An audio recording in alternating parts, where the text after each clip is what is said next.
ఇవాళ ఆంధ్రప్రదేశ్ రాష్ట్రంలో ముఖ్యంగా ఉద్యోగ ఉపాధ్యాయ కార్మిక పెన్షనర్స్కి సంబంధించి రెండు ముఖ్య పరిణామాలు, ఆనందదాయకమైన పరిణామాలు సంభవించాయి.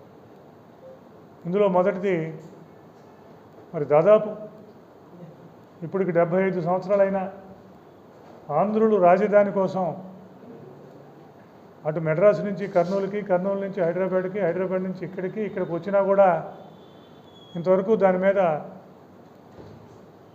చట్టపరంగా పార్లమెంటు పరంగా ఒక సందిగ్ధత నెలకొని ఒక కన్ఫర్మిటీ లేని పరిస్థితుల్లో ఇవాళ ఉభయ సభల్లో ఆంధ్రప్రదేశ్ రాజధానిగా మరి సవరణను ప్రవేశపెడతాం, తీర్మానాన్ని అమరావతి రాజధానిగా తీర్మానం చేయటం వలన ఇవాళ రాజధాని సందిగ్ధం తొలగిపోయి ఇవాళ రాష్ట్రంలో ఒక ఏకోన్ముఖంతో రాష్ట్ర అభివృద్ధి ముందుకు సాగటానికి రాష్ట్రంలోని ప్రజలందరూ కానీ మిగిలిన వారు కానీ దాని మీద పక్కకు పెట్టి అమరావతి రాజధాని మిగిలిన ప్రాంతాలన్నీ అభివృద్ధి చేసుకుని ముందుకు వెళ్ళే పరిస్థితుల్లో ఇవాళ ఉభయ సభల్లో బిల్లును ప్రవేశపెట్టడం అనేది ఆనందదాయకమైన విషయంగా భావిస్తున్నాం. ఉద్యోగులకు సంబంధించి కానీ మొన్ననే ఏపీ ఎంప్లాయ్మెంట్ యాక్ట్ కొత్తది కూడా వచ్చింది. దాంట్లో రాజధాని మిగిలిన జోన్స్ అన్నీ కూడా ఒక కన్ఫర్మిటీతో ఉంటే ఉద్యోగులకు సంబంధించిన సర్వీస్ మ్యాటర్స్, ప్రమోషన్లు వీటన్నిటి మీద కూడా ఉన్నది. ప్రభుత్వం కూడా ఒక వారం 10 రోజుల్లో దానికి సంబంధించిన బిజినెస్ రూల్స్ను కూడా ఇవ్వడానికి ప్రభుత్వం సిద్ధం చేసుకుంటున్న తరుణంలో రాజధానిని అమరావతిగా నిర్ణయిస్తూ చేయటం పట్ల మాకు చాలా ఆనందదాయకమైన విషయంగా చెప్తూ దానికి ప్రధానమంత్రి గారికి, ముఖ్యమంత్రి గారికి, ఉభయ సభల్లోని పార్లమెంటు సభ్యులందరికీ ఏపీ ఎన్జిఓస్ పక్షాన, ఏపీ జేఏసీ పక్షాన కూడా మేము ధన్యవాదాలు తెలియజేస్తున్నాం. ప్రజలు, సంస్థలు, వ్యవస్థలు, సమాజం ఇక దాని మీద దృష్టి ఆపి మిగిలిన అన్ని అంశాల మీద ఆర్థికంగా, సామాజికంగా, మిగతా పరాల్లో ఎలా ఆంధ్రప్రదేశ్ని ముందుకు తీసుకెళ్ళాలి అన్న దాని మీదే ఇక ముందు కార్యాచరణ కానీ ఇక ముందు ఇది కానీ ఉంటుందని చెప్పి మేము భావిస్తున్నాం. ఈ సందర్భంగానే మార్చి 31వ తారీఖు వచ్చింది. ఉద్యోగులకు సంబంధించిన అనేక ఇబ్బందులు, ముఖ్యంగా పెండింగ్ బకాయిలు ఉన్నాయి. ఉద్యోగులకు సంబంధించిన జీపీఎఫ్, ఏపీజీఎల్ఐ వీటిలో ప్రభుత్వం వచ్చినాక కొంత క్లియర్ చేసినప్పటికీ గత 4-5 నెలల నుంచి మళ్ళీ అన్ని పెండింగ్ పడిపోయిన పరిస్థితి. ఉద్యోగుల జీపీఎఫ్, గ్రూప్ ఇన్సూరెన్స్, ఏపీజీఎల్ఐ, అలాగే మన మెడికల్ బిల్లులు, అలాగే ఫెడరల్ ఛార్జెస్ ఇవన్నీ కూడా ఉన్నాయి. మరి ముఖ్యమంత్రి గారికి, మిగిలిన మంత్రివర్గ సభ్యులకి, లోకేష్ గారికి, ఫైనాన్స్ సెక్రటరీ గారికి, చీఫ్ సెక్రటరీ గారికి దశలుగా 10-15 రోజుల నుంచి మేమంతా కూడా దాని మీద చేసిన సందర్భంలో 31వ తారీఖు సాయంత్రానికి మరి దాదాపు 1930 కోట్ల రూపాయలు ఉద్యోగులకు సంబంధించిన జీపీఎఫ్లు, ఏపీజీఎల్ఐ, గ్రూప్ ఇన్సూరెన్స్లు అన్నింటినీ కూడా మార్చి నెల వరకు మొత్తం ఉన్న పెండింగ్లో ఉన్న అంశాలన్నింటినీ క్లియర్ చేసి ఉద్యోగులందరి ఖాతాల్లోకి జమ వేయటం అనేది జరిగింది. మరి దాని తర్వాత ముఖ్యమంత్రి గారిని, చీఫ్ సెక్రటరీ గారిని కూడా 31వ తారీఖు కలిసాం, 30వ తారీఖు మళ్ళీ కలిసాం. కంటిన్యూస్గా ఉన్నాం. సార్, రిటైర్ అయిపోయిన ఉద్యోగులు సంవత్సరంన్నరగా ఇబ్బందులు పడుతున్నారు. ఎవరైతే 40-45 సంవత్సరాలు పనిచేసి రిటైర్ అవుతున్నారో వారికి దాదాపు జూన్ 2024 నుంచి పెండింగ్ ఉంది. మరి గత ప్రభుత్వం 2022 నుంచి పెండింగ్ ఉంది. ఈ ప్రభుత్వం వచ్చినాక కొంత బకాయిలు చేసినప్పటికీ, కొన్ని చెల్లింపులు చేసినప్పటికీ మరి ఇవన్నీ కూడా చాలా పెండింగ్ అయిపోయిన పరిస్థితి ఉందని రాష్ట్ర ప్రభుత్వం దృష్టికి తీసుకెళ్తే మరి నిన్న ముఖ్యమంత్రి గారు మళ్ళీ ప్రిన్సిపల్ సెక్రటరీ గారిని వీళ్ళందరినీ కూర్చోబెట్టి మరి ఉద్యోగులు ఆ 2000 కోట్లే కాదు, ఉద్యోగులకి మరి రిటైర్ అయిన వాళ్ళ బకాయిలు దాదాపు 3850 కోట్లు ఉన్నాయి. మరి 3850 కోట్లని రిటైర్ అయిపోయిన బకాయిల్ని, వారి గ్రాట్యుటీని, వాళ్ళ సరెండర్ లీవ్ని అప్డేట్ చేయమనే ఒక సానుకూల నిర్ణయం ప్రభుత్వం తీసుకోవడం అనేది జరిగింది. దానితో పాటు ఏదైతే పోలీసు ఉద్యోగులు ఉన్నారో వారికి సంబంధించిన సరెండర్ లీవ్ని, మిగతా బకాయిల్ని కూడా చెల్లించమని చెప్పడం జరిగింది. ముఖ్యమంత్రి గారు ఇచ్చిన నిర్ణయం ప్రకారం వచ్చే వారం రోజుల్లో ఆ చెల్లింపులకు రెడీ చేసుకుంటున్నామన్న విషయాన్ని కూడా తెలియజేశారు.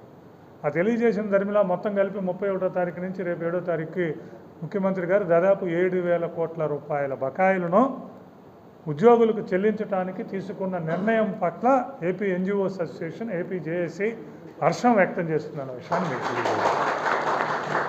అలాగే ఇదే విషయాన్ని ఇప్పుడు ముఖ్యమంత్రి గారిని కూడా కలిసాము. ఏపీ జేఏసీ పక్షాన ఏపీ జేఏసీ లీడర్స్ అందరూ కూడా అటుపక్క ఉపాధ్యాయ సంఘాలలోని యూటీఎఫ్, ఎస్టీయూ, ఏపీటీఎఫ్, ఏపీటీఎఫ్ మిగిలిన ఉపాధ్యాయ సంఘాలన్నీ అలాగే జేఏసీలోని లీడర్స్ అందరూ కూడా ముఖ్యమంత్రి గారిని ఇందాక కలిసాం. సాయంత్రం ఇవాళ రాజధాని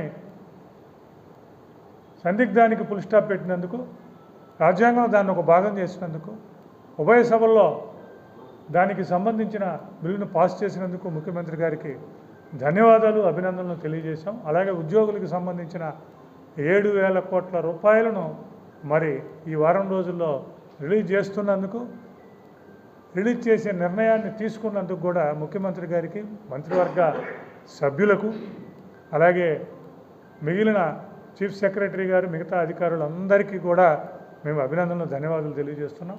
ఆ నిమిషంలోనే మరి మేము ఇప్పటి వరకు తీసుకొచ్చిన కోర్ ఐటమ్స్లో భాగమైన ఉద్యోగులకు సంబంధించిన సరెండర్ లీవ్స్ కూడా 2022 నుంచి పెండింగ్ ఉన్నాయి.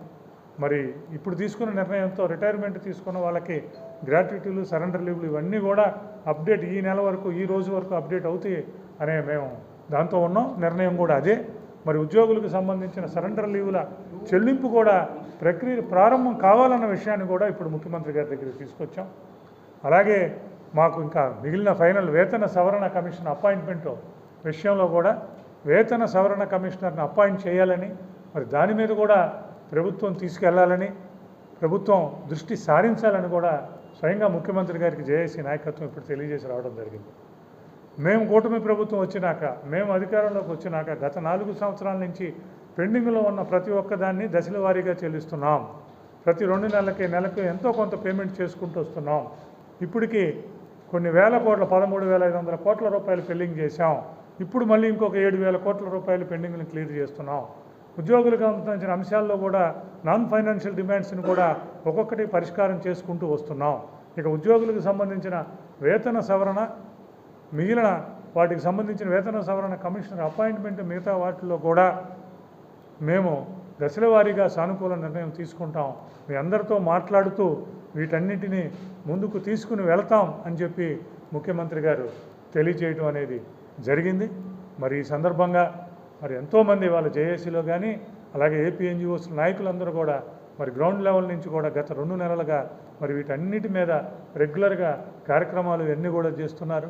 వాళ్ళ ఆందోళన వెలుబుచ్చారు. మరి వాళ్ళ ఆందోళన మొత్తం ఇప్పుడు కోరికలన్నీ ఇవాళ తీరిపోయినాయని మేము అనం, కానీ దశల వారీగా ఏవైతే తీస్తున్నారో దానిలో భాగంగా ఇవాళ ఉద్యోగులకు మంచి ప్రయోజనం జరిగే నిర్ణయాన్ని ఇవాళ ప్రభుత్వం తీసుకుంది. వారి నిర్ణయానికి హర్షం వ్యక్తం చేస్తూనే ఏపీ ఎన్జిఓస్ అసోసియేషన్, అలాగే ఏపీ జేఏసీ ఏదైతే ఒక బాధ్యతాయుతమైన ప్రవర్తనతో, ఒక నిర్మాణాత్మకమైన సహకారంతో, ఒక బాధ్యతతో కూడిన వ్యవహార శైలితో ఈ రాష్ట్రంలోని ఉద్యోగ, ఉపాధ్యాయ, కార్మిక, పెన్షనర్స్ నాయకులందరూ ఒక తాటి మీద ఉండి ప్రతి అంశం మీద, ప్రభుత్వానికి తీసుకెళ్లే అంశం మీద, ఉద్యోగులకు సంబంధించిన అంశాలను ముందుకు తీసుకెళ్లే అంశం మీద, అలాగే ఉద్యోగుల్ని గ్రౌండ్లో ఉండి వారి తరఫున వారి వాయిస్ని వినిపించే అంశం కూడా సమర్థవంతంగా AP NGOs association, AP JAC పనిచేస్తుంది. ఉద్యోగులకు సంబంధించిన అనేక సర్వీస్ మ్యాటర్స్ వీటిలో కూడా చేశాం. ప్రమోషన్ల విషయంలో కూడా ముఖ్యమంత్రి గారు మరి చీఫ్ సెక్రటరీ గారికి చెప్పిన మీదట 80% ప్రమోషన్లు అన్నీ అయిపోయిన పరిస్థితి కూడా ఇవాళ ఉన్నది. డిపిసీలు అన్నీ కూడా పెడుతున్నారు. ఇలా ఉద్యోగులకు సంబంధించిన అంశాలన్నింటినీ తీసుకెళ్తాం. వచ్చిన దానికి హర్షాన్ని వ్యక్తం చేస్తున్నాం. రావాల్సినవి ఏవైతే ఉన్నాయో ఉపాధ్యాయ, కార్మిక, పెన్షనర్స్ అందరికీ తెలియజేసుకుంటూ సెలవు తీసుకుంటాం.